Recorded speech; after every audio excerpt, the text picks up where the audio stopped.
you by Civilize. Support our sponsors because they support us. We'd also like to thank PaceX, Flow Canna, Elion, Canacraft, SeedsHereNow.com, and Willie's Reserve. Right? How about that legal weed in California? What do you think about that legal weed? We're spoiled. We're spoiled. Look at us walking around hundreds of vendors. We're so spoiled. You walk out of the weed club, you're like, man, those guys only had 15 different kinds of weed. What kind of bullshit? Right? I was just in Nashville, Tennessee. There were 2 different kinds of weed. There was take it or leave it. Those were the choices. So we're happy. We're happy to be here. I'm going to bring up the co-host for the 15th annual Emerald Cup. He's going to talk to you a little bit, and then he's going to bring out Jay and Silent Bob, and we're going to have a wonderful afternoon. Ladies and gentlemen, you see this guy, he's got a podcast, he's on YouTube, he put out a movie called Super High Me. He's the former High Time Stoner of the Year. You see him on Douglas movies, you see him on Getting Done with High. Put your hands together, show your love for Doug Big Tail.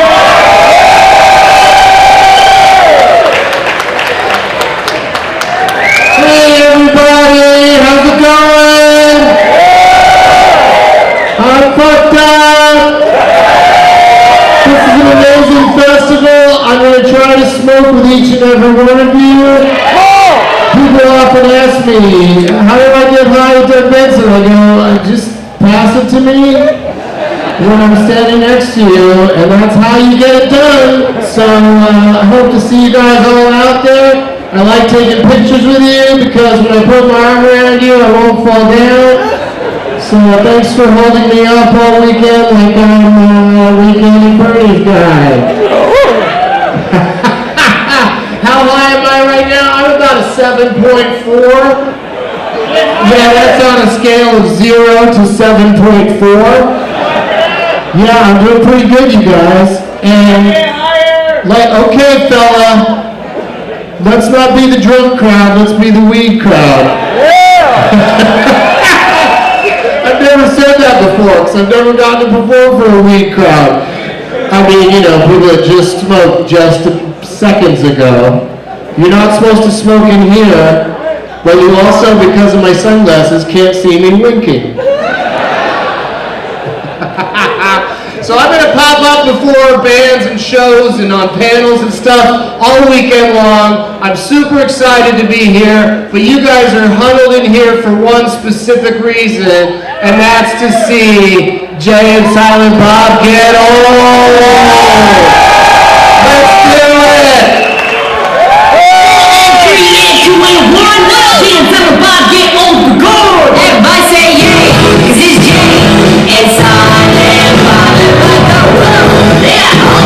But they still rock it up, shoot up, let's rock. Bob still gets kicked, they should have done this time. Let's get these rolls on the stage. Welcome to Jay and Silent Bob, get on. Now here are your hosts, Jason Mewes and Jay.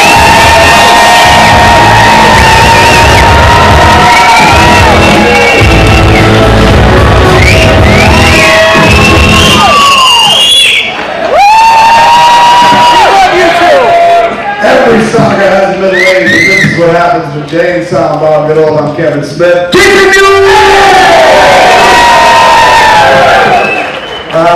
For those listening at home, we are in Santa Rosa, California at the Emerald Cup, ladies and gentlemen. Put your hands together so the folks at home know you're real.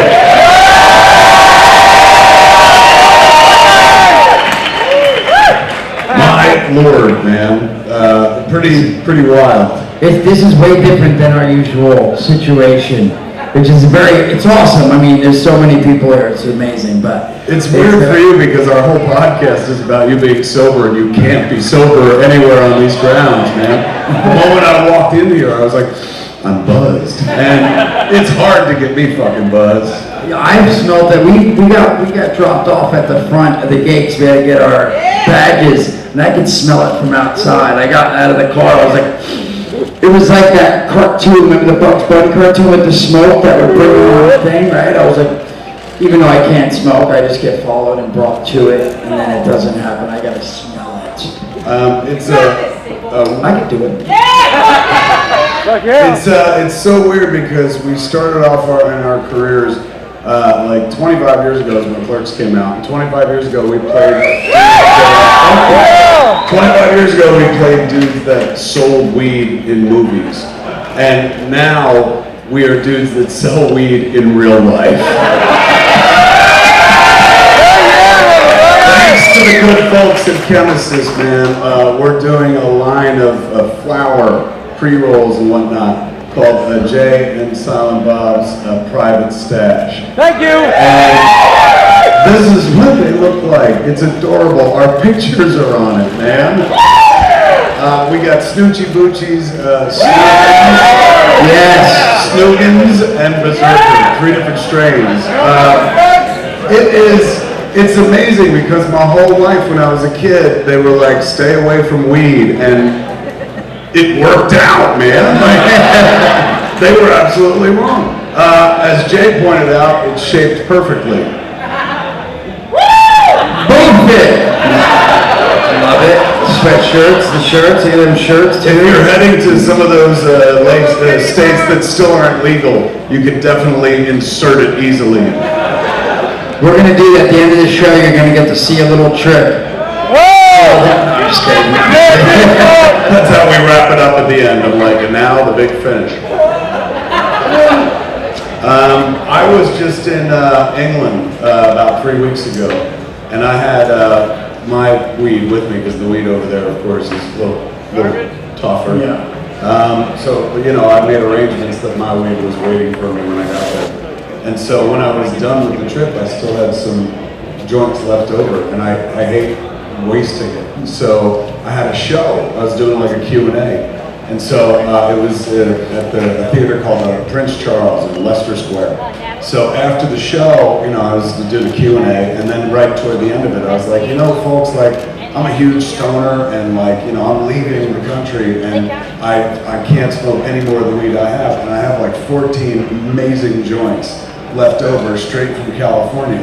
So if anybody like wants it, just hit me up on your way out. And then the guy who owned the theater is like, take it outside, take it outside. And I was like, why? And so I went to go outside, and before I got outside, everyone who worked at the place took my joints from me. They're like, we'll take that, thank you. And shit. All the staff, because it was like midnight. When I got outside, everyone else was like, did you still have weed? I said, no, the staff took it. And they were like, you lied.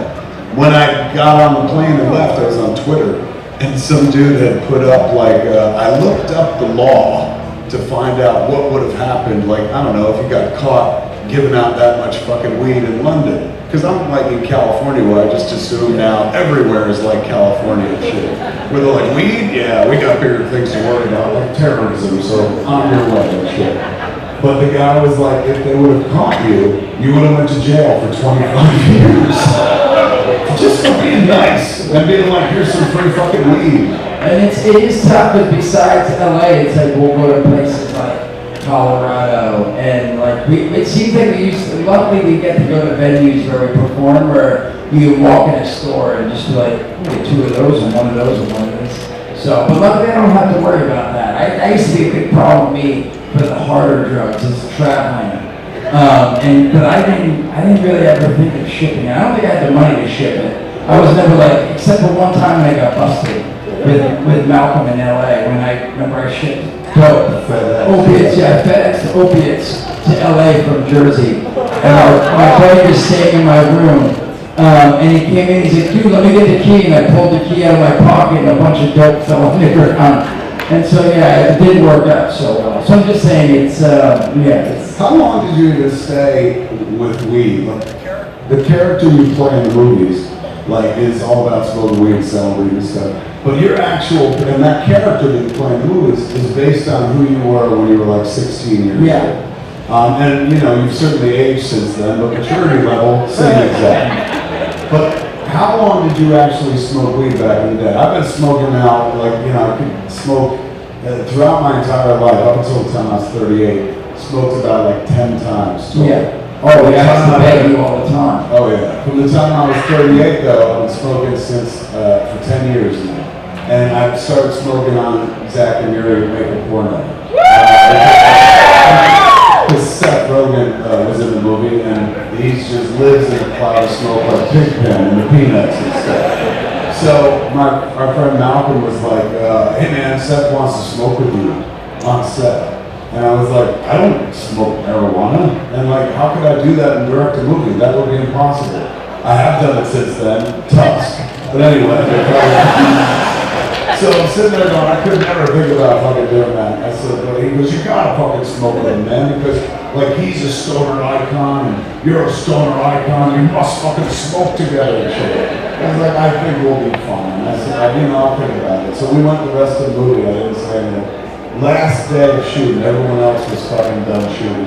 It was just me and him doing pickups and of course the little shots that just involved him. And so while they were setting up one of the last setups, and I rolled over to him and I was like, hey man, I hear like you and I should smoke up. So how about you and I go to the editing room tonight and smoke some of that weed I hear so much about? And he was like, finally! So we went to the editing room and he had a joint, man, and it was like, it's so weird because now like I live like that moment. Like I always have that many pre-rolls on me and tubes and shit like that. But that was the first time I saw somebody do something like that. Like he pulled out a special, in my mind, a special fucking device that had weed in it. And it was just because it was a plastic case, I was like, that joint must cost $100 or something like that. So he cracked it open and started smoking. And we're passing it back and forth. And oh my God, it was fantastic. Of course, it came from like out in Los Angeles, and we were shooting in Pittsburgh, so he had really fantastic weed. And I just loved the whole night. We just sat there chit-chatting, laughing, and not in like a goofy, like kind of way, but just like bullshitting about the production, bullshitting about life and whatnot. I liked who I was when I smoked. Like I was sitting there going, I like that version of me. You're unlike that. I feel like doing this now that I'm stoned. And then he's smoking the joint wrong or smoking his joint? That's his joint. After you smoke, you're like, I like who I am now. Oh, hey, I like vagina. I like boobies. And I just farted. It was a miracle of creation of a whole separate language made up of hand gestures. You've reduced it to masturbation and coming and shit. Wait, what is the American Sign Language for coming? Was it this?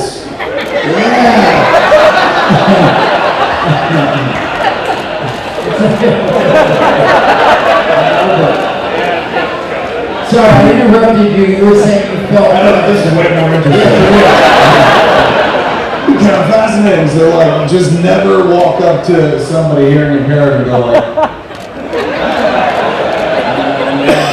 Do you know that someone came to I do comical conventions sometimes, and the girl came up and she's like, look, sorry, and she's like, do you sign? I was like, no, I'm really sorry. I was like, because I do know this, and I know this, wait, this is thank you. But for some reason I thought this was thank you. So I was like, I don't, but how about this? And she was like, no. And I was like, oh, sorry, this, it's thank you, right? It's thank you? Yes, thank you. I went like this. What's this one for? F you. Fuck you? Yeah. So, but... I did though. I liked who I was. That's when I was like, oh man, like all my prejudice. We were raised in the 70s and the 80s when it was all about like, this is a fucking drug, just say no. It was demonized as much as like heroin. So that hype worked for a long, long time. It was weird because I made movies about stoners and particularly that stoners enjoyed. And never understood that until I became a stoner myself. And then sat down and watched all the movies and I was like, I get it now. So it started kind of slow. I smoked there at one time when we were wrapped right before we left Pittsburgh. But then didn't smoke again for like 3 or 4 months.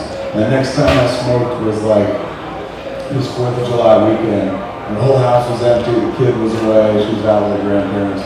And so me and my wife had the place to ourselves. We lived with, her parents lived with us, and our kid lives with us as well, and has for like 19 fucking years. So, and then we're all kind of in the same house, so when they're gone, it's like, we got the fucking place to ourselves, man. Let's do something transgressive. Let's fucking have satanic sex. And got weed 2 years ago that's still sitting in the safe. And some friend of ours had given us weed like 2 years prior, and we just kind of put like, thank you, and put it in a safe and never touched it shit. So I was like, all right, we can crack that open and shit. Like, want to smoke that weed? Like, I smoked weed with Seth Rogen, and it was really fun. You're not as funny as him, but we could totally smoke weed. So between the two of us, we rolled the worst fucking joint in the world.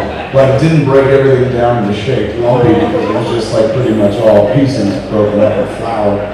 And then smoked together, and that was the first time me and my wife had smoked together. We've been together at that point for 10 years. And I just, as much as I liked who I was when I smoked, I liked her way more when she smoked. I was like, oh my God, look at who you are. I was like rereading her or something like that. And then we fucked, and that was amazing. Shit. You know, but suddenly when you're high, you're like, I'm thin, and fucking what you do. So we like had a great time, and then we went out to eat. We called a cab. This was before even Uber and shit like that. Called a cab. We went to this restaurant. And they had this like circus club where they had like nothing but fun food, like cotton candy and Rice Krispie treats and fucking ding dongs and turkeys and shit like that, no chocolate shit. So we ordered that and just fed it to each other like Greeks and shit like that. And we were like making out in public, something like we never did and stuff. So I was like, now I really like who I am when I smoke weed. So I was like, I'm gonna start smoking weed. I said, you know, I'm 38, I can do what I want. I'm a grown ass man and shit. And so I said, at the end of every work day, I'm gonna smoke a joint. What's it gonna hurt, man? Like, you know, 6 o'clock, 8 o'clock, whatever, I'll smoke. And I started doing that. At 8 o'clock at night, I'd smoke a joint. It was wonderful. And I did that for like a week. And then I was like, you know, like, I don't really have a real job. So like, I don't really have to wait until this late at night. I could probably just dial that back, and I could probably like start smoking by noon, because that's the middle of the day, and like that'll make the rest of the day even better. So you know, it's fucking fun. I'm a writer. Like, I should smoke at noon. That's better than smoking at 8 o'clock at night. So I did that for about a week, and then I was just like, you know, life would be so much better if I just woke up and started smoking. So I became a Lincoln Baker, and I dove in pretty religiously. Like, if I find something I like, I really kind of lean into it and whatnot. After I had a heart attack like 10 months ago, almost died, and afterwards I went vegan because I had all this cholesterol in my body and shit, my artery. So I used to be happy, now I'm fucking vegan. And so, you know, once I decided to do it, because I was like, I want to live and shit, I just went wholehearted. I just dropped all animal products, didn't go vegetarian. So like, if I can go for something, I'm gonna go for it 100% shit. So, you know, with this, I was like, all right, I'm going to start living the life of what, you know, most people would consider a stoner. But I was figuring out, like, there was a bunch of us, like Seth. Seth was a guy who, like, smoked more than anybody that I'd ever known in my entire fucking life. Like, legitimately was stoned 24/7, yet was one of the most productive human beings I've ever met in my life. He was working on my movie, he was working on 3 other movies, he was working on a fucking cartoon for the future and shit like that. The guy was always busy. He didn't live into the stereotype of like, oh, he just smoked weed and sat there and watched fucking TV. I think I tainted it for you. I think you saw me smoking and shit, not getting up and shit. But then all of a sudden I was on the corner and shit, like, yo, you gotta get all that. No. You did, I heard it. Yes, and you weren't like the adorable stoner from the movies. You were like the stoner who was like, where's the heroin? You know? So I met the wrong stoner, kind of, but you know, I mean, it worked out for us too. But he was certainly the next generation of stoner comedian and shit. And unlike us, we were fucking posers. He was, because I didn't really smoke and you were a junkie. But like fucking, this was a guy who was legitimately a stoner, smoked weed all the time, and still was productive. He was like a role model. I was like, shit, man, if that guy can do that, like, I gotta change my perception of what I think a stoner is. And then slowly I became that person. Now, made a deal with myself because I still was scared about being judged. You know, at that point I still gave a fuck. After the heart attack, now I'm like, go fuck yourself. But back then I was like, well, I don't want people to think that I just became a stoner. My mom started getting worried. She's like, oh, Tiger, you're smoking a lot of the devil's lettuce and stuff. So I was like, no, Mom, this is a good. So in order to get anyone off my back from potentially being like, hey man, you've turned into a fucking lazy stoner, I made this promise to myself where I'm like, you can smoke as much weed as you want, for the rest of your fucking life. But when you're smoking, you have to be doing something creative. You have to be making something. You have to be recording a podcast or writing a movie or cutting in a movie or fucking just, you have to, or you're about to go on stage. You have to be doing something creative. You tie those two things together and only smoke when you're being creative and stuff. One of two things is gonna happen. You know, fucking, you're going to, your productivity is gonna slow down, or everything you do is gonna fucking jack up. So I started doing way more things. At the beginning of my career, I just made movies and shit. And then all of a sudden I was like, let's do this, let's jump out on stage, let you come out here and we'll tell the story of your life and shit. And that was because I became a stoner. I got a TV show out of it. Not about smoking weed, but like the podcast that we were doing, Smodcast spawned Tell 'em Steve Dave, which is a podcast my friends did, that turned into Comic Book Men, which ran on AMC for like 7 years and shit. That all came out of smoking. All that like productivity, because suddenly didn't make me more creative. Didn't make me a better like thinker or anything like that. Wasn't like suddenly I have better ideas. If you've seen the movies I've made lately, clearly I don't have better ideas. But what it does is like it clears the inhibitions. For me, it just kind of like gets rid of the idea of like I can't do that or what will people say. Judgment used to live in fear of that and stuff. And now I'm just like, fuck it, let's make a walrus movie. You know, and so for me now, you know, people from the outside are like, ew, his movies have started to suck and shit. They're not like they used to be or whatever. But me as the guy at the center of it, the guy making the shit, like I feel great about those movies. Now, maybe it's because I'm stoned all the time, but really it's just because I'm kind of creatively free. I got to the place of being an artist where I'm like, you know, I hope people like it, but I don't give a fuck. I made it because like it's what I wanted to say. And as weird as it is, this is kind of the thing I wanted to do. And good or bad, it came out of that moment. So I honestly believe in the course of the 10 years, it was 10 years ago, I was 38 then, I'm 48 now, so it's been 10 years of being a full-blown fucking stoner and stuff. You're not smoking me now, because I realized I started when I was about 14, and I stopped when I was 21 because I discovered heroin, so. It's true though, I stopped when I started doing. You're a terrible commercial for weed. I should have But stopped. weed, it's a pit stop. No, I should have stuck with this, but I Yes, I never didn't. understood, man. Like, like weed was always wasted on kids. Like, you know, when we were in high school, teenagers would be smoking weed. And like at age 38, when I started smoking weed, I was like, why would a child need this? Why would a teenager need this? When you're a teenager, everything's fucking like full of hope and possibility, and you're young and you can fucking do anything. The world is all in front of you. This comes in handy when you're like, I'm gonna die soon. Like, because it gives you perspective. Suddenly you're like, all right, let's live before we die, you know, and suddenly it's useful and whatnot. So for me, I never understood people that went beyond this. Like, you know, I knew you've had a journey that went to weed very briefly and then moved on to much harder things and stuff. But I never needed anything more than this, just having a joint. And then now we live in a world of like, I'm gonna take the joint and I'm gonna dip it in wax, I'm gonna roll it in fucking keef, and I'm gonna smoke it, it's good. And it's like, man, you can't make pussy better, like it's fantastic already and shit. Like there's no way, but somehow people like try to do it and stuff. I'm fine with just one joint, like that, well, you know, one joint every half hour, but I'm fucking totally fine. Just a normal joint doesn't have to be dressed up for me.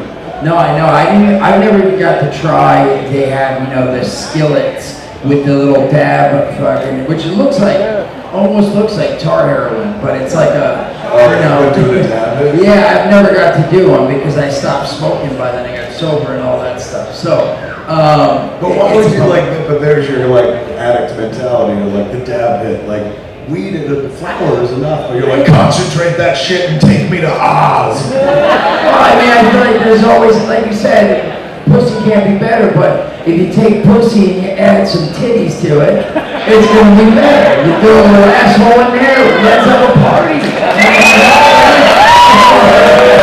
I'd like to suggest adding a brain, heart, and soul as well. Oh yeah, but we're talking about this and that, you know.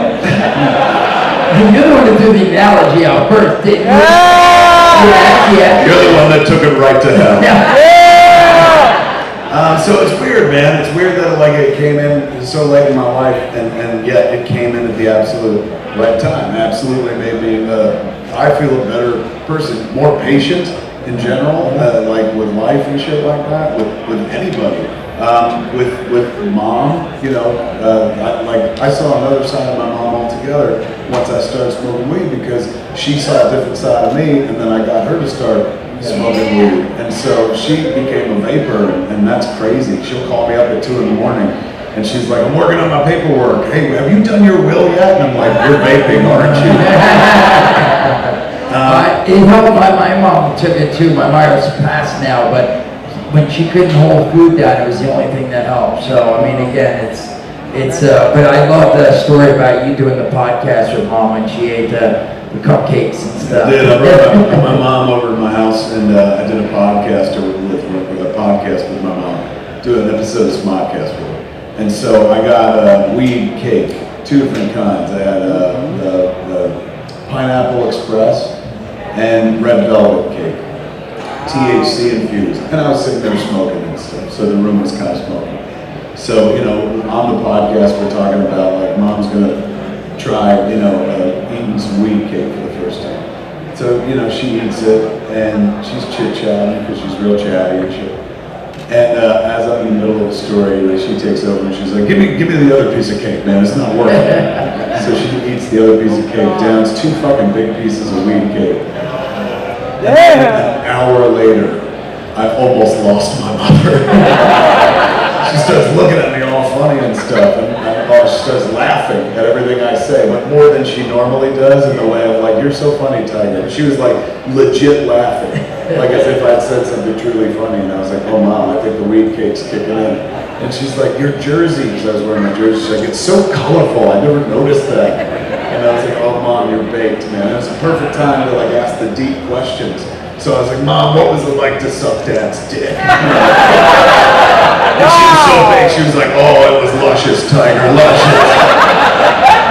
She was super fucking frank. And like, I forgot about that. When you said that, he was like this. yes. And I assume that my father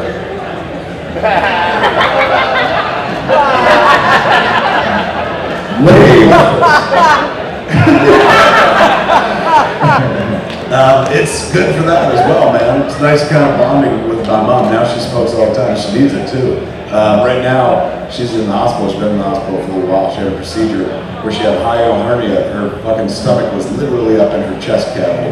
So they had to pull it down and stuff. And they told her it's going to be like a really hard recovery. That's apparently one of the worst recoveries. Whenever they fuck around with your stomach, things are really bad. So she was, you know, I saw her in the hospital, and she was like, remember Reservoir Dogs? Tim Roth's character, where he's like, fucking Larry, they shot me! Like, that's what she's looking like and feeling like. She's in fucking pain and shit. And he wanted to be like, oh my God, I wish I could take my mother's pain away. But it looked so bad that I was like, I'm good. Like, I don't even know if I can take it. She's a really strong person and stuff. So she's out in the clear. They actually went in and pumped like a liter of fluid away from her heart or something like that. So she's breathing much better. So I spoke to her. I sent him a text, hey, tell mom I hope she feels better and I love her and miss her. And he wrote back, she said, fuck off. I was like, no. My mom was in the bed going, don't write that. I said, fuck it.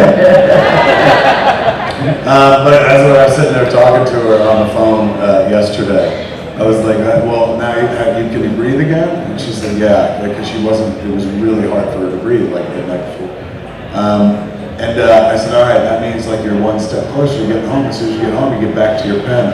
And she knew my mother never curses. She's a really hardcore, good Catholic woman, has been most of her life and shit. But I was like, once you get out of the hospital, get home, you get back to your pen. She goes, fuck yeah, Tiger.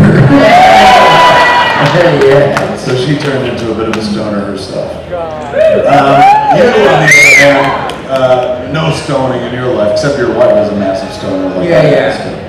Like you don't get that, but you don't need the high of smoking weed. You have a child. That's what fucking gives you your natural high. She did the funniest thing the other day. So when I go away on trips, I usually buy her something, even if it's something from Target, but usually it's like Target. I can get it at home, but when I'm away, I'll get her something like, bringing something special, you know, from Connecticut, but really it's not. But I got her these like wooden dolls, and they're magnets, and you can put them up, and they come with dresses, and like shoes and stuff, and you stick the magnet and you can change your dresses and outfits. I had got her one like 6 months ago, but there was only one and it came with like 2 dresses. So she's like, oh my God, this is so great. And then she goes, because when I picked her up from school, I gave it to her. And she's like, Dad, this is so great. She goes, I hope there's a lot of vaginas in here. So she, and I was like, what? Oh my God, like father, like daughter. And she goes, I hope there's a lot of vaginas in here. Now she knows about this because like 6 months ago or so, the doctor was like, all right, now you start teaching the kids, about vaginas and penises, because, and let them know, like, hey, only daddy or mommy touches or looks at your vagina or the doctor and stuff. And you never call it pee-pee because predators, like, find that appealing or whatever. So there's all this stuff that I'm like, are you sure she's old enough? But my wife's like, yeah, and then now she's teaching her, like, you wipe front to back, never back to front. And so like I'll come in the bathroom and she'll be like, Daddy, is it back to front? I'll be like, no, it's front to back. She'll be like, why? Bullshit. She's like, Daddy, which is it? And you're like, I don't know. No, I know because my wife told me. She asks me all the time, even though I've told Logan over and over again. She'll ask, and then she goes, why? And I'll be like, because you can put bacteria in there, poop and stuff, and they'll get sick. And she'll be like, what is a sick vagina like? I was like, well, it'll burn and stuff like that. There could be sores. You don't want it. It's it. Daddy, can I see a video of that? And I'm like, no, I'm not showing you a video of a sick vagina. And she's like, why not? But anyway, so she knows about this. And she goes, when I give her the gift, she goes, oh man, I hope there's a lot of vaginas in here. And I'm like, oh my God. We get home and I go, and she goes, Mommy, look what Daddy got me, look what Daddy got me. And I was like, tell Mommy what he said. She goes, what? She gets all shy. And I go, tell her about the vagina. She goes, I asked her, I was hoping there's a lot of vaginas in there. And my wife's like, why? And she's like, I was just joking. And my wife's like, she is so your fucking kid. And I'm like, what do you do? When she was joking about vagina, which baffles me. Right. Already she's like, oh, I was just joking. I don't know, she's awesome. Like just the weirdest, she's funny but weird, and there is so many things you see. Like all of a sudden she'll look in the mirror and she'll be like, and then she'll pull her pants down and she'll start like looking at her butt and stuff. And it's like, and my wife's like, oh my God, I'm saying weird because it's shit I would do. Like, but I've never showed her. I was like, be like Daddy and shake your ass. But she gets it's that just encoded in her DNA. It really is. It's crazy. It's funny. Wow. But she's great. And it's like even now she's like, you have to leave again. I don't like when you leave. And I was like, yeah, but I have to work. And she'll be like, okay, I have to work too. I have to go to school. I got to do ballet. I got to play. And then she'll be like, and I'm like, yeah, but you know I work, right? She's like, so you can pay for food, buy me surprises. And I'm like, yeah, that's fine. That's fine. She's amazing, dude. But again, it's nice because after this trip, I don't have to leave again until after Christmas. Which I can't believe Christmas is like 10 days away. And it's like, this is the first year she's like, I want to see Santa Claus. And we're like, you gotta be nice. Or, he's watching. She'll be like, how's he watching? I'll be like, those cameras right there. Because I have cameras all through my house, the Nest cameras. So we tell her that Santa's watching, because it's crazy, she's smart enough to go, how is he watching us? Because we're like, he's watching, if you're naughty, you're not going to get presents. She'll be like, how's he watching us? And we're like, well, we can't say he's looking from above and shit. So I was like, he's watching on the camera. She'll be like, oh, okay. And then she'll like, so sad the modern child can't imagine that some magic man in the North Pole is like, I've got my eye on you. She's like, bullshit, not without a fucking internet connection. Well, I was debating. Those Nest cameras are amazing, man. Like, I don't got one, but he's got them in his, well, you're supposed to really have them kind of around your house. He literally has them in every room in his house, so he can look at every room of his house when he's not in it, or when he's in it, which is even creepier and shit. So he'll fucking like be like, Kev, look at this, and he'll turn on the fucking camera, and his wife is in the bedroom, like just putting away shit, and he'll be like, watch this. He's got microphones on it, so he'll fucking turn on the microphone and be like, yo, and she fucking jumps in the air, and then fucking gives him the finger and shit. She gets really angry. She's been telling me, she's like, I want the camera out of the room. I'm like, but look, I want it in there for when I'm out of town. I can watch. Because sometimes the baby wakes up and leaves the room and crawls into bed with, especially when I leave town. She'll crawl into bed with my wife. So like if I look on the camera in her bedroom, the baby's room, and she's not in there, I get all nervous and shit. So I want to look in our bedroom and go, oh, there she is laying in bed with my wife. But the wife's like, you watch me, you fucking pervert. I was like, only once. Because I'll be on the camera and I'll press the mic and like, touch your fucking vagina. I want to jerk my dick. She's like, you're a fucking pig. And then she'll fucking throw it on the ground and shit. But yeah, It's throwing the modifier of fucking in front of vagina that probably makes it so harsh for her to hear over the microphone. I'm a little bit of a pig sometimes. I can't help it. You know what I'm saying? We've going back to. I've been wondering if I wanted to explain to Logan about Santa watching through the fucking magic of the world, but I was like, how do I explain that? I didn't want her to like question me and have to go into something. That's why I was like, but it is funny you say that now. It's like the millennials need to know that Santa watches through the camera. Millennials? You think your kid's a millennial? What is she? Is she further than that? Millennials in their 20s, bitch. Okay, what's next then? Baby boomers? Generation... No, we were Generation X. Generation... I don't know what they call that kids after millennials. I don't know. Gen Z, is that it? I don't know. What do you say? Whatever. But your kid, I don't know what her generation will be. She's one of the first generation raised entirely on tablets and phones, like cell phones. Yeah. No, Do you even have like a phone in your house anymore, like a fucking standard? No, I don't have the house phone and shit. No, we don't have cable either because we watch Netflix and Amazon Prime and stuff. We don't have cable or regular phone. It is crazy everything now. She's a child of the future. I was trying to go shopping for her yesterday to try to get her something because the kid loves Minnie Mouse. It's easy when like the kid's got a thing. So you're like, all right, I'll go find some Minnie Mouse shit. But then it becomes hard because it's like, what Minnie Mouse thing doesn't she have? So I went out shopping when I was in Salt Lake City yesterday. I did a couple shows there last night. So I went out shopping in the mall. And I went to, it was fucking cold, man. Like I forget, it's like Christmas or December everywhere else. In Los Angeles, it's still like 70 degrees. So when I got to Utah, I was like, fuck, it's 20. So I went looking for a coat while I was there. I was like, maybe I could get a long coat. So I went into like 4 or 5 different fucking stores. I was like, hey, I'm looking for a long coat. And they're like, this way. And every coat that they fucking brought me to it went down, but it went to above the knee. And I was like, no, I'm looking for like an overcoat that goes all the way down to the floor. And they're like, oh, you might have to check another store. Every store I went to, nobody had it. I went to this one store where I was describing the dude, he was like, what would you like? And I was like, looking for an overcoat, something that like really long and stuff. He goes, I got just what you need. He brings me to the back, another coat that ends right above the knee. So I was like, yeah, no, that's not it. I'm looking for something that goes like down to my ankles. And the guy goes, oh, you're looking for a 90s coat. And I was like, is that what that is? He goes, yeah, nobody wears that anymore. They haven't worn that in like 10, 15 years. It might be about to come back. It's so old. Apparently the last time I bought a coat was like 20 fucking years ago, man. You can't find a longer coat. He's like, you're going to have to go to an antique store. I thought you were going to say, it would have been awesome. You're like, I'm looking for an overcoat. He's like, have you ever had your asshole licked by a fat Yes, bitch! What else you been up to?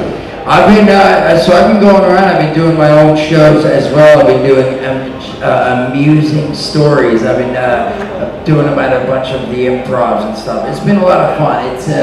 It's sort of like An Evening with Kevin Smith, but I stole that, and it's called Amusing Stories. A little something on my I came up with that name too, me. No, you did.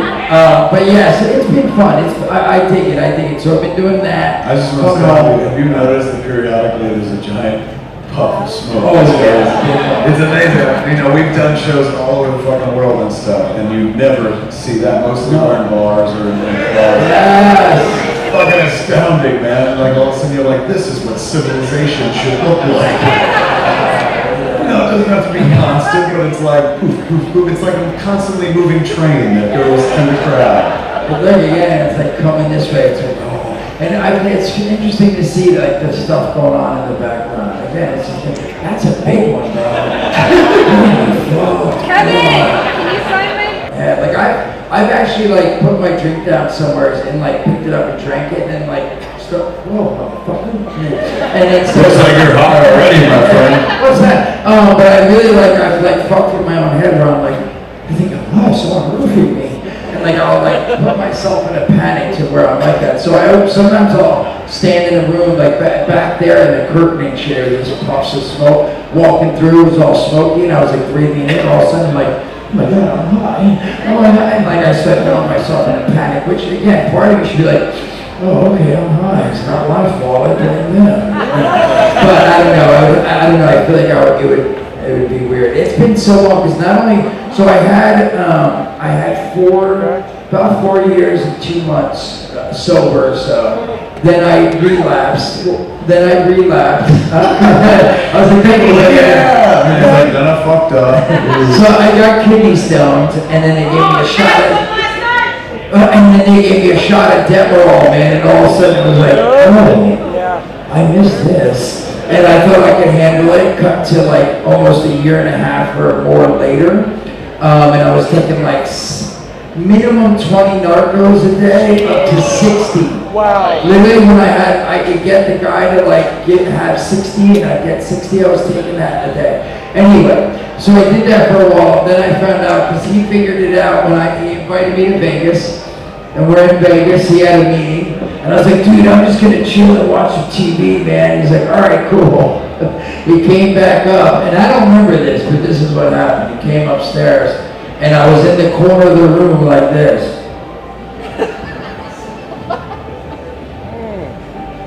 And then he was like, Jay, he threw a pillow at me, and I was like,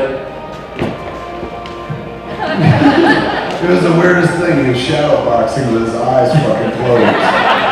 It looked like a scene out of The Ring or something like that. It was just really unsettling. yeah, and so like he knew, and then I went to my wife, and then like we had this thing. I went to detox, and then I got out, and now I have 8 years.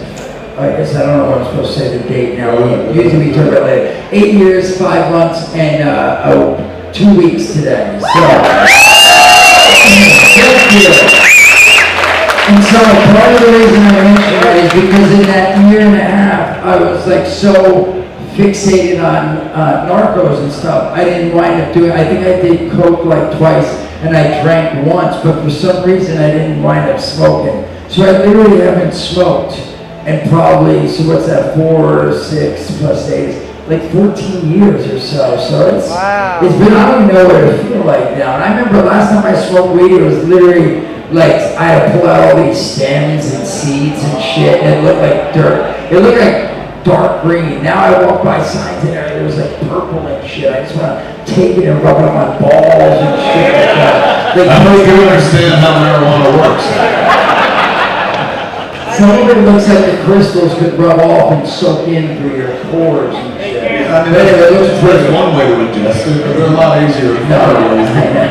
No, but it looks good. I mean, again, the difference in how it looks now to me these days, and I get to see all the different. And back then too, I didn't know there was like indica, sativa, and indica. You can be an upper or downy, or like there was none of that. It was like, oh man, I can't believe we got this $20 bag. Oh, we rolled one little joint from it because it was all seeds and stems.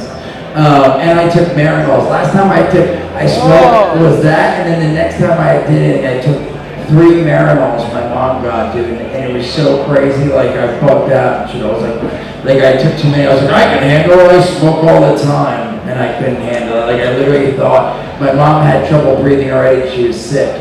And I literally, like everything was heightened, where usually she was like, but in my head, because I was so fucked up, she was like, it literally was like, and I was freaking. I was like, I gotta call the cops and get 911. And I was like, no, but I'm so high. So anyway, it wasn't a good experience with the Marinols. But yeah, it's still the hardest time you've not like gotten a contact high around me. I mean, generally I always try to smoke away from you and stuff, but like I've done that around my wife, and she's still gotten a contact high. One time we had a bus. that we used to travel around with and shit. We were in the back of the bus in this room, and I was smoking, she was smoking cigarettes, but I was smoking a joint, and she wanted to open the window, but I was like, we can't because we were parked on a city street. And I was like, I'll just put on the air filter and stuff. There's a little ventilation filter in the room and stuff. So I've never thought about it, but it was a true fucking hot box and shit. So by the time I finished smoking, I was writing and smoking at the same time. She was reading and smoking cigarettes. And then I was like ready to go, put out my joint, and she was like, I think I feel stoned. And I was like, no, really? And she was like, yes, hurry up, get me in the hotel. So we went in the hotel room, got her in the room, she goes, oh my God, oh no, no, no. And she got on the bed on all fours and started doing this. Just blowing at the fucking air. I'm like, what did you smoke? It's never had the effect. And she kept saying, like, call the police. And I was like, I'm not fucking calling the police. Like, we went through that once, man. The first time, she wasn't even in contact high. She couldn't sleep this, like, 1 week. She couldn't really fall asleep. I was like, you never tried weed. Like, you should really just try weed. I'll roll you this tiniest joint and see if maybe that works. She goes, I'm ready to give it a shot. Rolled a tiny ass fucking joint. Like more filter than fucking weed, and then gave it to her and stuff. And you know, she's a cigarette smoker. She's like, do I smoke? She's like, it's been years since I smoked. Do I just smoke it like a cigarette? And I was like, you know, I'd say draw a little slower than you might as a cigarette smoker and stuff. So she lit it, she took it in, and I was like, just kind of hold it in for a bit, and then like let it out. And then she hit it again, and she was like, all right, that's it, I don't want it. Or I don't think that does anything for me. So I said, all right. And then she went down to the bedroom, and I was in my office working. It's on the same floor of the house. And then all of a sudden, I get a phone, goes, boop, boop, can you get down here? And I'm like, oh my God. And I run down to the bedroom, open the door. And she goes, oh my God, I can't fucking think. She's going, I think I've poisoned myself. And I was like, what? What are you talking about? She's just like, I'm just too fucking high. My heart is racing. I think I'm going to die. Who will take care of our child? And she went right to the fucking panic zone. And I was like, sit down, man. I said, nobody has ever died from smoking weed, ever, in the history of anything and stuff. She's like, you sure? And I was like, yeah. And she's like, how do you know? And I was like, I read it on the internet. She's like, the internet lies. And I was like, what do you want me to do? And she was just like, take me in the shower, put on the shower. And I was like, Jesus, this is out of a fucking sitcom. Went in the shower, turned on a cold shower and shit. And she's like, take me in the shower. Put her in the shower, fully fucking clad and stuff. And she's shaking and looking at me so fucking panicky and shit. Her makeup's running, she looks like a raccoon and stuff.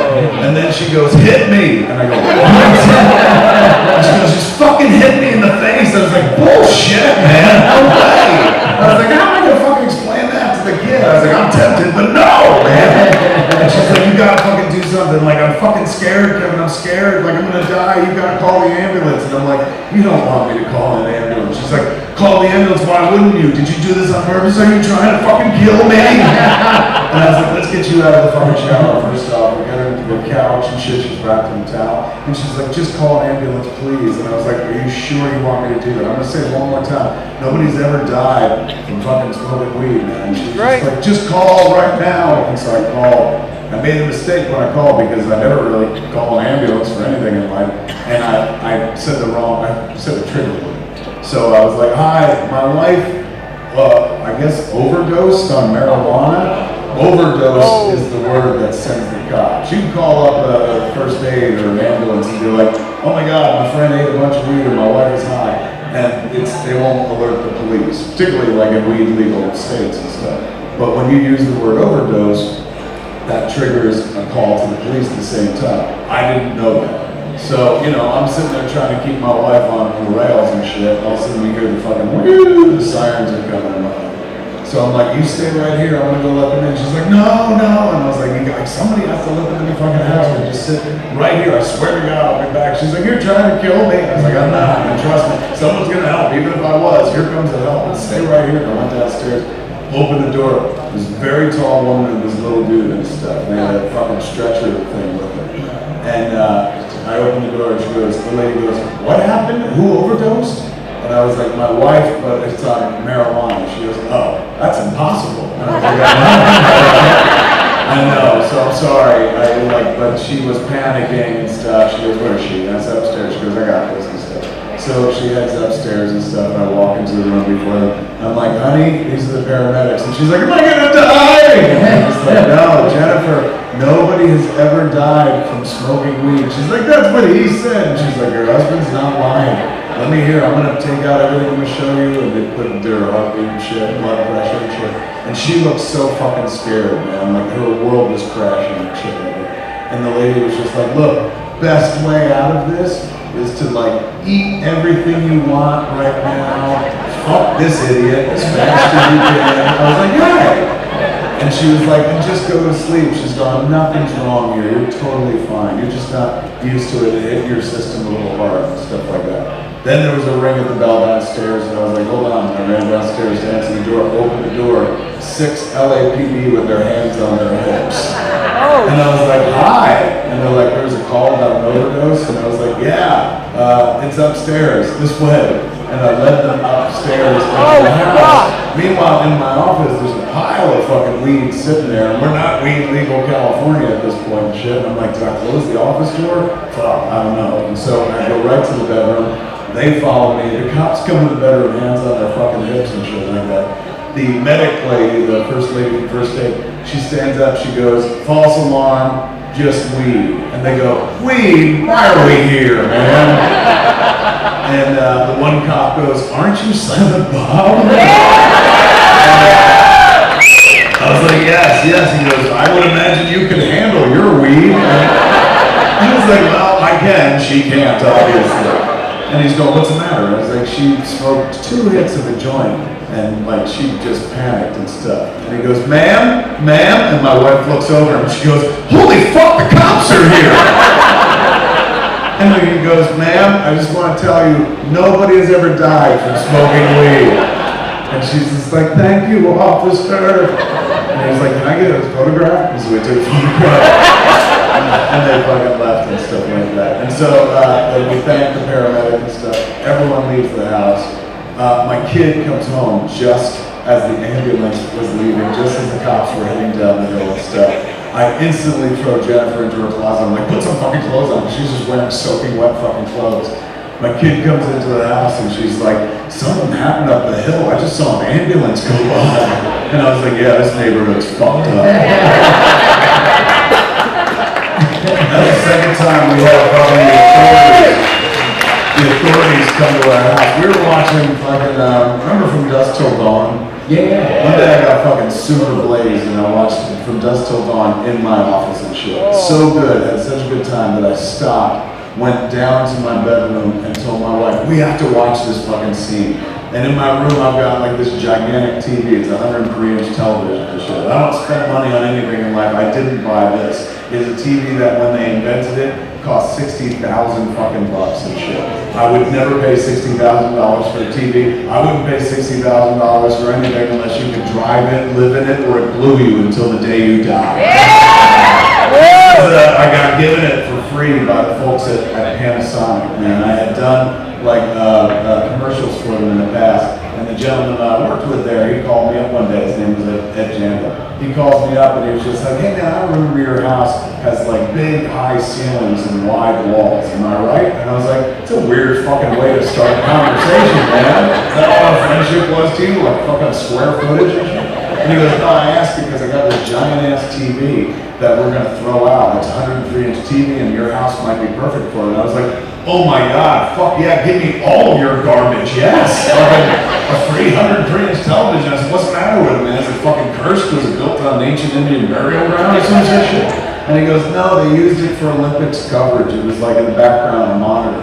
So it's not set for like home use, it's more commercial use. It doesn't have sound, no speakers, so you're gonna have to attach speakers to it. I was like, I'll buy the fucking speakers, man, for like a free 103-inch television. Fuck the speakers, I'll stand next to it and translate for whoever's watching and shit.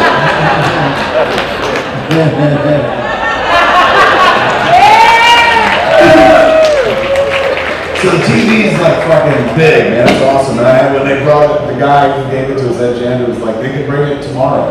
You gonna be home? I said, absolutely. He goes, make sure you're there because it comes on a big truck, an 18-wheeler. I said, really? He goes, yeah, it takes 10 guys to carry. I said, are you fucking serious? All right, I'll make sure I tip well. And so they showed up, man, 10 dudes fucking picked up this thing. Looks like the black monolith from like 2001, A Space Odyssey. Just this like gigantic black thing being carried by these fucking 10 dudes and shit, like it's Cleopatra or some such shit. Looks heavy as fuck. The dude had told me, he's like, the base alone weighs 600 pounds and shit. So these guys are like, where do you want it? And I was like, second floor, please.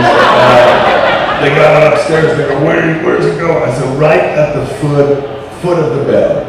And my wife was like, what are you, fucking high? And I was like, yeah, but that has nothing to do with this decision. And I was like, this will be amazing, man. We'll put it right fucking there. And like, we'll fucking be able to be not watching TV. We'll be in television and shit like that. And she was just like, how are we gonna sleep? The TV's so fucking bright. I was like, we've slept enough. Fuck that. This is our God now. Look at it. So fucking, we got this gigantic ass TV. And so I said to her, I was like, I was just watching From Dusk Till Dawn, man. The opening with Michael Parks. Michael Parks is this amazing actor who was in Red State, the movie I made, and Tusk as well. So, you know, Michael passed a couple years ago this Sabbath. So, you know, I was like, look at this, look at Parks, man. This is the genius of Parks, and I was showing my wife. I said, let's watch the opening scene from Dusk Till Dawn. If you don't know the scene, Michael Parks' character is at Benny's World of Liquor. He's a sheriff. He's chit-chatting with somebody, the guy that works there, and then it's revealed that the Gecko brothers, played by Quentin himself and George Clooney, two bank robbers are there kind of holding the place at gunpoint. Whole place breaks into a gunfight and shit like that. It's really brilliant opening to the movie. So we're watching that, and I'm showing her Michael Parks' performance. He's the sheriff in question. And then it gets to the gunfight part and shit like that, loud as shit and stuff. And she's like, turn that TV down. And I was like, fuck no, and I turned it up because it was just fucking sounded like a movie. And then when the scene was over, I stopped and I was like, wasn't that man brilliant, man? I'm so lucky to get to work with that fucking guy. Like, he just crushed that fucking scene and shit. So all of a sudden, our kid comes up to the fucking door, knocks on the bedroom door, and she goes, the police are outside. And I was like, what? And we try to look out the window, and there's fucking 4 LAPD cars and cops coming up the hill, coming toward the house and shit. And I was like, oh my God, man, like fucking, I don't know what's going on. I got scared and shit because I had a bunch of weed in the house. So I was like, I just gotten delivery of Baja Fresh. So I was like, you know what? I'm gonna bring down some chicken, because in my mind I was like, if I'm holding chicken, nothing's wrong. Like, they can't think anything's up and shit. So I went downstairs, the bell rang and shit, opened the door, cops with their hands on their hips and shit. I'm holding my chicken. I'm like, can I help you? And they're like, you live here? And I was like, yeah. He's like, come outside. We came outside, and Jennifer was behind me. She came outside, and the kid was with us. Kid and her friend were in her room and stuff. So then all of a sudden we're like, are these the only 2 other people in the house? He's like, yeah. Like, step outside. I brought the kids outside. Cops rush into the house. And so the cops separate us from the kids, and they turn to the kids and they're like, who are these people? Pointing at me and my wife. And I look at my kid and I'm like, oh my God, this is the one time I need to get this shit right. And so she goes, that's my mom and dad. And so they go to the other room, who are you? And she's like, I'm her friend. And I was like, yeah, sure, that's her friend. The cop's like, we didn't ask you yet. And so I was like, well, good. And then he turned around and he asked us, who are you? And I was like, I'm Kevin, this is Jennifer. He's like, and what relationship do you have with the house? I was like, this is our house, we own the house. He goes, is anybody inside? Were you in the middle of a domestic disturbance? And I was like, domestic disturbance? What do you mean? Like, was she yelling at me? She always does that. But like, not a fight or anything like that. And he goes, we got a phone call. Somebody reported there was a hostage situation. And I'm like, what? And they're like, yes. And then it escalated and gunfire broke out. And I was like, oh my God, I was just watching From Dusk Till Dawn. Like, I was showing my wife the opening scene. We got a big TV upstairs. He goes, how big? I was like, it's 103 inch. And he goes, where the fuck did you get that? And I was like, I wouldn't have buy it, I tell you, it was just given to me for free, dude. But the sound system's pretty powerful. And he goes, people come out of the house, the cops that went in to look for everything, come into the house, and the guy goes to him, he goes, did it check out? And one cop goes, it's all clear, everything's copacetic, there's a lot of weed on a desk in there. And the one cop goes, well, we didn't come for that. And I was like, thank fucking God, man.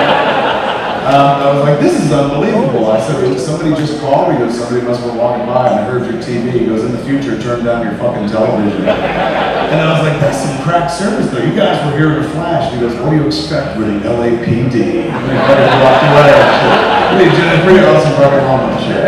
But yeah, I'm not, I don't want the cops. I mean, especially because they don't even like go like, oh, we're here to like get outside. Oh my goodness. What if they're like, get against the wall and pull out your pants? I would do it. I was in Vancouver directing an episode of Supergirl like 2 months ago. So while I was up there, Vancouver is, you know, fucking, BC Bud, the home of Pacific Northwest weed. They're very weed friendly up there as well. So I was driving home from the set to where I was staying downtown. And I was driving down the street called Hastings. And the car, just smells like weed. Wherever I go, it just smells like weed and shit. So I, waited at a stoplight and then fucking turned, like I went green and took this left, got onto this other street. All of a sudden, this fucking ghost car comes out of nowhere, man. The car don't look like a cop car, and all of a sudden, woo, lights turn on and shit. And I was like, oh my god, man, because the car really smelled like weed, and I smoked before I fucking got the roaches. So I was like, fuck. So I pull over, and I'm like, I wonder if this will wind up on TMZ. Like, this is gonna be embarrassing and shit. Cop comes over to the side of the car, man, and I give him my license, and I pulled out my registration. It was a rental car, so I pulled out the registration. And he goes, license registration? I gave him license registration. He goes, oh, this is a rental car? I said, yeah, it is. It's a rental car. And he goes, you're that actor, aren't you? And I was like, well, which one? Because I didn't want to say somebody who was in trouble for such shit. And then he was like, you're Kevin Smith, obviously. And I was like, yeah. And he goes, get out of here. We're not looking for you. And I was like, thanks. I was like, but just out of curiosity, like, why did I get pulled over? Did I do something wrong? And he goes, no, we're trying to bust a dealer ring. And he points to his chest and says, Drug Enforcement Task Force. And he goes, the dealers around here rent cars, and that's how they deliver their shit and stuff. So we were just profiling you at a rental car. But he's going, but like, you're not who we're after and stuff, so you can get out of here. And I was like, thanks, man. So I waited for him to get in his car, and they pulled around me, and then his officer that he was riding with, who was on the passenger side, they pull up to my car, and I'm on the driver's side and stuff. My window's down, she pulls up to me, she pulls down, she goes, you're not our clientele, and they fucking take off and shit. My heart started beating again, and I got lucky. It's terrifying. I just was in doing one of my amazing stories, and I was staying in a hotel, and it was like, when usually when I'm traveling, first thing I do is get to the hotel, and I go get a fan because I can't see the fan, so I go to Walmart. So it was like 4 in the morning, no lie, and I go to Walmart, I come back, go upstairs in the room, and I have the fan on, and I do have the TV on. I still don't know if that's what it was, but 4 in the morning, all of a sudden, I swear I heard a knock on the door, and I go look through the peephole, and my buddy's there too. And I look through the peephole, and I just see a face in the little peephole. And he's like, hey, I was like, who is it? What's up? And he goes, open the door. And I was like, no, I'm not going to open the door. And I swear he goes, I have pliers for you. That's what I heard, is he had pliers. And I even asked my buddy, I'm like, dude, did he say he has pliers? I'm like, Pliers is in a tool? Yeah. And I'm like, we didn't ask for pliers. And I started getting nervous thinking, like, what if this dude's like waiting for us to open the door and like kick it in? Here's your pliers! Yeah, something. Like it was 4 in the morning, it seemed weird. So I'm like, no, I'm not opening the door. And he's like, I'm gonna call the cops then. And I was like, okay, call the cops then. So he leaves, and then I'm like sitting there and I asked my buddy, I'm like, that was really weird, dude. I was like, let's go downstairs and ask the front desk, like if they sent someone up. Maybe the dude, like maybe that was someone that works here or something, but that was a little freaky. So we go downstairs, I asked the lady at the front desk, I was like, did someone just knock at my door out of the room 4, whatever, it was 4:15 or so.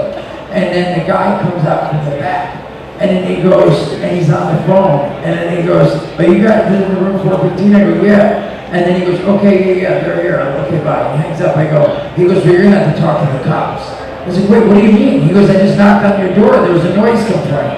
I was like, noise complaint? I was laying in my bed, and I was like watching TV, I just got back from Walmart. And he's like, there was a noise complaint, you went up in the door, and I told you to call the cops. I was like, but I didn't know who you were. And he's like, whatever, I'm not dealing with you. And he leaves, he walks to the back.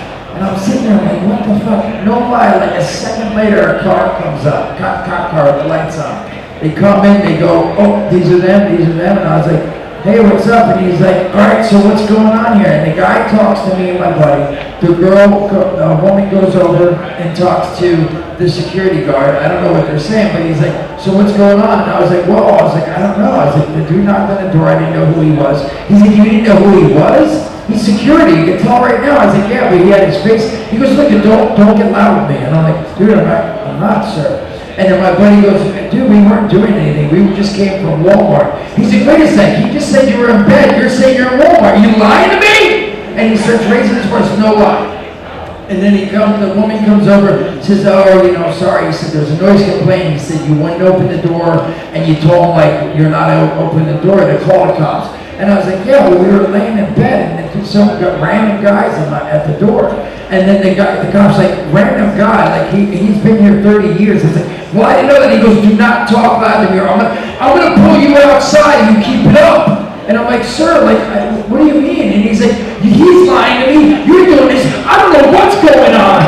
I'm not exaggerating, dude. I was like, but, and then all of a sudden, like, I don't remember what I said next. Like, the woman asked me something, and I said something like, well, look, we were at Walmart, and he was like, that's it. You said you were in bed. I was like, yeah, but we were. And he goes, don't talk. So I wanted to say, well, we were at Walmart, and then we drove here. We just got into the room when the guy knocked on the door. And he goes, get outside. He goes, put your hands against the wall. And he goes, you got any knives? And he comes, anything sharp in your pockets? He fucking frisked you? Yes, dude, I'm telling you, I was terrified. Like, because again, it was one of those moments where, like, every time I tried to open my mouth, he was like, don't you get loud on me! Like, and I was like, dude, I love you. And I was They like, went from Jay to Silent Bob super quick. dude, and then all of a sudden he starts pulling my hands behind my back, and the woman comes over and goes, hold on. And it was someone, all of a sudden someone goes, hey Jay, man, I'll see you tomorrow, bro, I can't wait, I'm opening. And then he gets in the car and leaves, and the woman goes, wait a sec, who was that? I was like, well, I don't know, but I'm assuming that he's opening tonight. She's like, what do you mean? I was like, well, I'm performing tomorrow at the Improv. She said, what do you mean?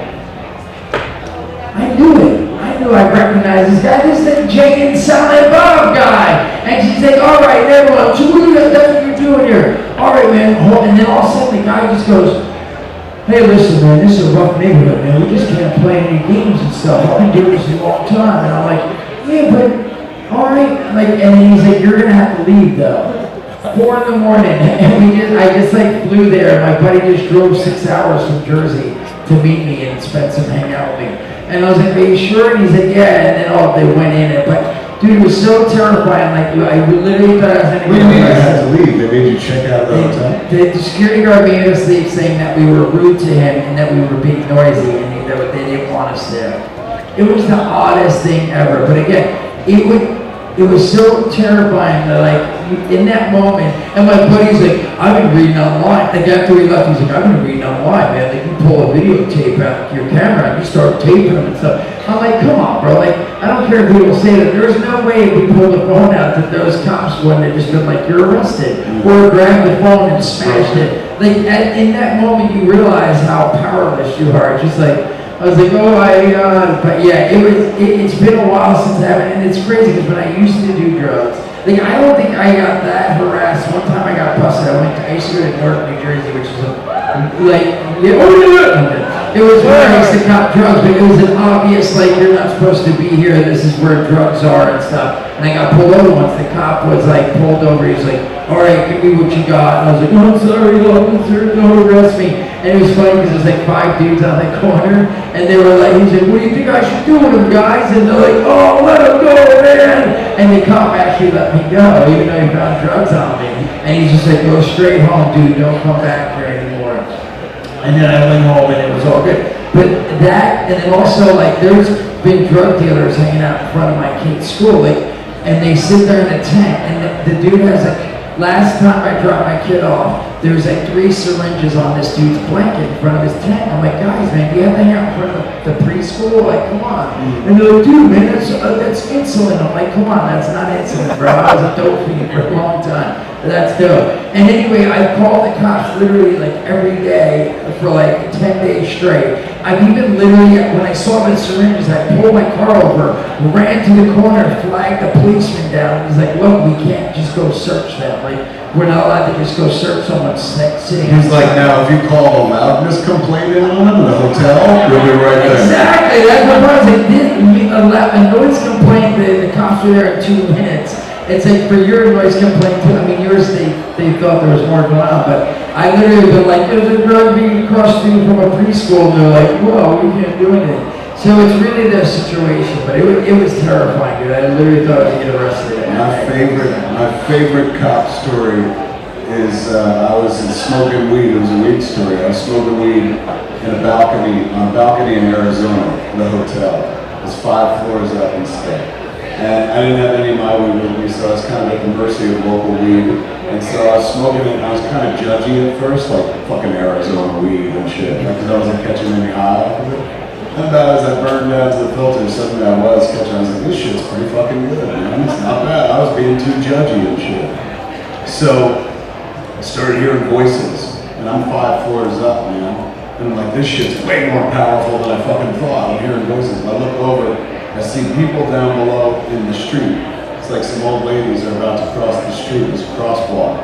And I can't hear what they're saying distinctly, but I can hear them talking. And I'm like, if I can hear them, can they smell me right now? Like I start getting paranoid and shit. But I don't put my joint out, I just step back a little on the balcony as if that's gonna help and shit. Wait for them to cross the street. And I see them cross the street, and that's when I see on the other side, where it goes like, turns toward me, and I'll tell them, starts smelling the air. I'm like, it's impossible that he can fucking smell this. I'm way too fucking far away from him. You're just being paranoid, so I don't put it out. I keep fucking watching. I should put it out, but I'm like, I'm gonna keep my fucking eye on this cop. And I just then suddenly I watch him like look all around me. He looks at the hotel, looks at the bottom fucking floor. He does this. He goes,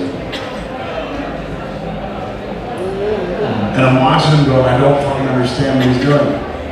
He figured out somebody was smoking, figured they must be on a balcony, and he was checking every fucking balcony of the fucking hotel. And it was like watching a reverse game of Space Invaders and shit like that as he got closer to me and shit. And I was like, I didn't fucking move. I was still frozen because I was watching. And then finally he gets up to me and fucking points. And I fucking like my first reaction, because I was smoking this Arizona weed that I wasn't used to the strain, I go, and he fucking nods and he reaches back and I'm like, holy shit, I'm gonna get fucking shot for smoking low-grade weed in Arizona. He comes forward, he's got this thing in his hand, looks like a fucking phone.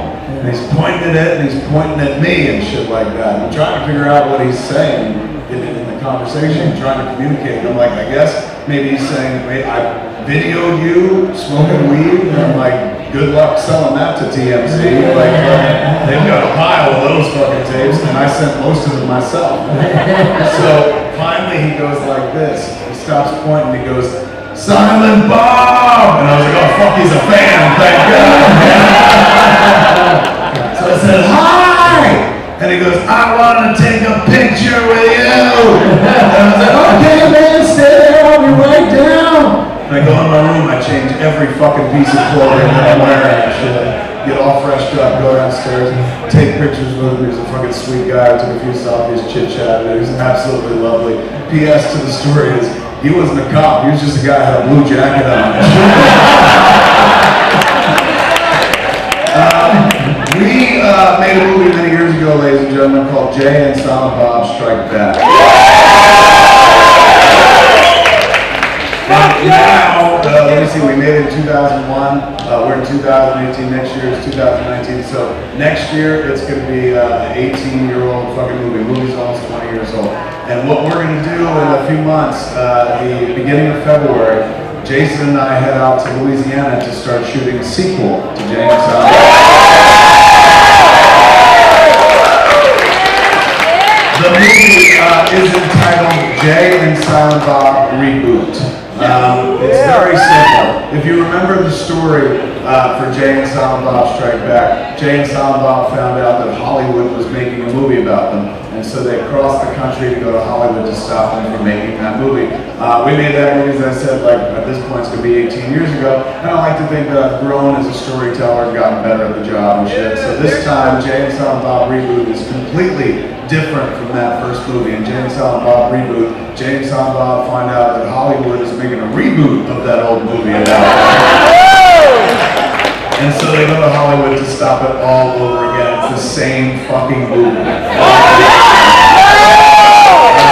It's a movie that makes fun of sequels and remakes and reboots while being all free at the same time. And our lead features very prominently in it, and in fact the plot kind of hinges on our three strains. So we're introducing, this shit comes out January 1st. If you ever want to order it, if you ever have a dispensary or have a store, go to jnsb.com. Chemistry people will hook you up. We got some shirts for you to throw out to remind you and stuff. But if you get your hands on this, this is actually going to play a role in the movie, man. And I never get to do this. I know he's whipping out shirts, but who wants to join? Yo! Oh no, be careful, someone will get it to you. And who wants one of these? Out! Camera! Bang! And one more. He wants one of these. Bang! Alright, now, when the movie comes out, find me somewhere in the world with that. And with that, just retainer, smoke the joint, but don't save that. Find me with that, I'm gonna give you $100. We just have to find each other in this weird, wonderful world, and it'll probably happen, but that's a little bit of incentive. You got it? Find me, $100 is fucking. If you bring the tube with that same doobie in it, I'll give you $500. Why do you have to one-up me, man? I want to see if they can hold that smoke in that. They're going to be like, I want to smoke it, but I... That's true, good point. The movie, we head to Louisiana to start shooting in February. So if you're interested, at a certain point, I think it's by the end of the shoot, the last 2 weeks of the shoot, we have a big, gigantic final scene of the movie that requires a massive crowd scene. If we had this many people, that'd be amazing, but we actually need much more. So, if you're interested in that sort of thing, you have free time, it doesn't pay, it's kind of a voluntary gig, but you can sit around, get free food, probably a free t-shirt, and you get to see us make the movie, and even better, you'd be in the movie with us and stuff. So, if you pay attention to my Twitter, my Instagram, as soon as I got details, I'll feed it up there so everyone can grab it. If you go to jnsb.com, that's where the chemistry people have our weed, we'll put information there and stuff so you guys can come find us and play and be in the movie, man. It's fun to watch these Jay and Silent Bob movies. Way more fun to be in them if you get a chance. So we'll welcome you. As soon as I got the details, I'll feed them out to you and stuff. And then the movie, we'll be done with it in the middle of the year and we'll probably have it out by the end of this year. So hopefully when we tour it around and stuff, we'll be able to see a lot of you again when the movie's out. And in the meantime, they're dragging us off stage. So ladies and gentlemen,